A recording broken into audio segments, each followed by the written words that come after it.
ሰላም ቤተሰቦች፣ ይህ ማርቲ ገበያ ነው። በማህበራዊና ኢኮኖሚያዊ ጉዳዮች ላይ ያለውን ዝርዝር መረጃዎችና ትኩስ ዜናዎች ይዤላችሁ መጥቻለሁ። ቆይታችሁን ከኔ ጋር በማድረግ በሀገር ውስጥና በሀገር ውጭ የተከሰቱ የዛሬ የሰኔ 16 በ2025 ማለት ነው ያለውን ዜና ዝርዝር ይዤላችሁ መጥቻለሁ። ቆይታችሁን ከኔ ጋር አድርጉ።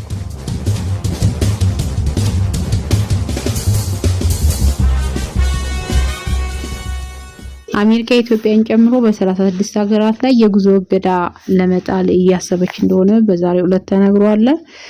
የትራምፕ አስተዳደር ኢትዮጵያን ጨምሮ በተጨማሪ 36 ሀገራት ላይ የጉዞ እገዳ ልጥል እያሰበ መሆኑን ዋሽንግተን ፖስት ከውስጥ ሰነድ ኢንተርናል ሚሞ ከሚባለው ጋር መመልከቱን ዘግቧል ማለት ነው። ሀገራቱ በ60 ቀናት ውስጥ የሚጠበቅባቸውን ቅድመ ሁኔታ ካላሟሉ በከፊል ወይም ሙሉ ለሙሉ የጉዞ እገዳ ይጠበቅባቸዋል ተብሏል።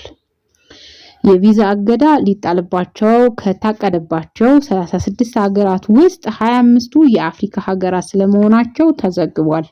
ከሀገራቱ መካከል ኢትዮጵያ፣ ጅቡቲ፣ ግብጽ፣ ጋና፣ ቡርኪና ፋሶ፣ ናይጄሪያ፣ ደቡብ ሱዳን እና ዚምባብዌም ይገኙበታል ማለት ነው። በአሜሪካ ውጭ ጉዳይ ሚኒስቴር ማርክ ሩቢዮ ተፈርሞ በእነዚህ በታቀዱት ሀገራት ለሚሰሩ ዲፕሎማቶች በተላከው ሰነድ ላይም ሀገራቱ በአሜሪካ የውጭ ጉዳይ ሚኒስቴሩ የሚቀመጠውን ቅድመ ሁኔታ በ60 ቀናት ማሟላት አለባቸው ተብሏል። ዋይት ሃውስ በጉዳዩ ላይ ተጨማሪ ማብራሪያ ከመስጠት ተቆጣ። በሰነዱ አንዳንድ ሀገራት ማንነትን የሚያረጋግጥ ተጨባጭ መረጃ ለማቅረብ የሚያስችል ጠንካራ መንግስት እንደሌላቸው ወይም ማጭበርበሮች እንዳሉ ሲገልጽ፣ አንዳንዶቹ ዜጎቻቸው ከቪዛ ፍቃድ በላይ በአሜሪካ ይቆያሉ ተብሏል። አሜሪካ በቅርቡ ከ12 ሀገራት የሚመጡ ዜጎች ወደ ሀገሯ እንዳይገቡ የሚከለክል አዋጅ ማጽደቋ ይታወሳል። በወቅቱ እርምጃው ያስፈለገው ዩናይትድ ስቴትስን ከውጭ አሸባሪዎችና ሌሎች የብሔራዊ ደህንነት ስጋቶችን ለመከላከል ነው ተብሎ ነበረ። እንግዲህ ይመስላል የአሜሪካ የሀገራት እገዳ። ሌላው አስደንጋጭና አሳዛኝ ዜና እናውቃለን። እንዲሁ ሀገር ውስጥ ነው የሚገኘው አደጋ 5 ሰዎች ህይወታቸውን ያጡበት አሳዛኙን የኢትዮጵያን ዜና ነው ማቀርብላችሁ። በዋግምራ ብሔረሰብ አስተዳደር ሰቆጣ ወረዳ ውስጥ ባጋጠመው አሳዛኝ ትራፊክ አደጋ የ5 ሰዎች ህይወታቸው ሲያልፍ ሌሎች 11 ሰዎች ደግሞ ቀላልና ከባድ ጉዳት እንደደረሰባቸው ተዘግቧል ማለት ነው።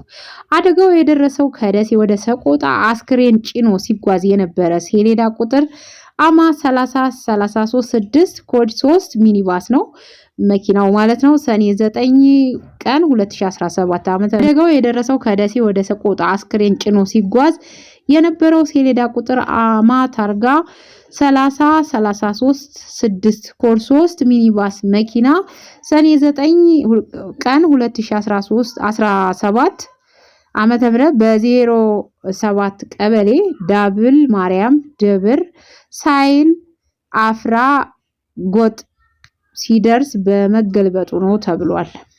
በዚህ አደጋ 3 ወንድና 2 ሴቶች የ5 ሰዎች ህይወት ወዲያውኑ ሲያልፍ 7 ወንድና 4 ሴት በድምሩ 11 ሰዎች ላይ ከባድና ቀላል የአካል ጉዳት ደርሷልም ተብሏል። የሰቆጣ ፖሊስ ጽሕፈት ቤት የመንገድ ደህንነት ትራፊክ ክፍል ኃላፊ አበራው እንደገለጹት የአደጋው መንስኤ በምርመራ ላይ ነው ብለዋል።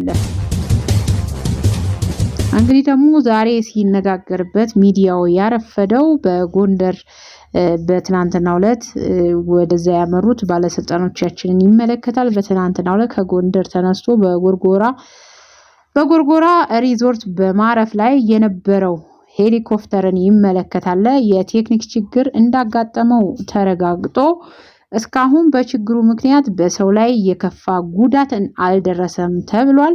በሄሊኮፕተሩ ውስጥ ትናንት ወደ ጎንደር አቅንተው የነበሩ አመራሮች ይገኙበታልም ተብሏል።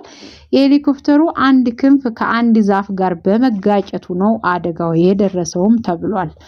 ትናንት የጎንደር ዩኒቨርሲቲ አዘጋጅቶት በነበረ ፕሮግራም ላይ የኢፌድሪ ምክትል ጠቅላይ ሚኒስቴር አቶ ተመስገን ጥሩነህ፣ የኢፌድሪ ፕሬዝዳንት ታዬ አጽቀ ሥላሴ፣ የአማራ ክልል ፕሬዝዳንት አቶ አረጋ ከበደ፣ የፌዴሬሽን ምክር ቤት አፈ ጉባኤ አቶ ተመስገን ጥሩነህ በፕሮግራሙ ላይ ታድመው እንደነበርም ይታወሳል ማለት ነው። እንግዲህ ለዛሬ ይዣቸው የመጣሁት ይሄን ይመስላል።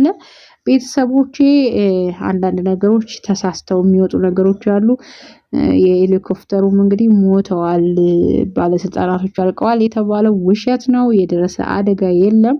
አንደኛው ክንፍ ከግንድ ጋር በመጋጨቱ የነበረ አደጋ ነበር። ነገር ግን የደረሰ ችግር እንደሌለ ዛሬም በተለያዩ ቦታዎች ላይ ጉብኝታቸውን እንደቀጠሉ አመራሮቹ እየታየ ነው። ስለዚህ ምንም የሚያሰጋ ነገር የለም። ለዛሬ ይዣቸው የመጣሁት እንግዲህ ይህን ይመስላል። ላይክ፣ ሰብስክራይብ፣ ሼር እያደረጋችሁ አብራችሁን ሁኑ። ሰላም ሁኑልኝ።